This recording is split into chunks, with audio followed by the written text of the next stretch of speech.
Hello বন্ধুরা, কেমন আছেন? আপনাদের জন্য আর একটা আমার ছাদ বাগানের চমক নিয়ে এসেছি। এটা হলো পদ্ম। আমি ছোট্ট পরিসরে একটা পদ্মের চাষ করেছি। অনেক সুন্দর পদ্ম হয়। আমি আমার ভগবানকে দিই, প্রতিদিন পুজোতে একটা করে পদ্ম দিই।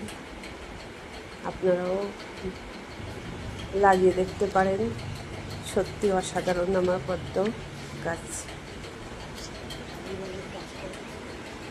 পদ্ম পাতায় ছোটোবেলায় অনেক পোশাক খেয়েছি, ভাত খেয়েছি। সেই স্মৃতিগুলো মনে করে আজকে আমার এই ছোট্ট পরিসরে পদ্মের চাষ। সত্যি অসাধারণ আমার পদ্ম গাছটা। আপনারা ইচ্ছা করলেই লাগাতে পারবেন, পাশের নার্সারি থেকে এনে।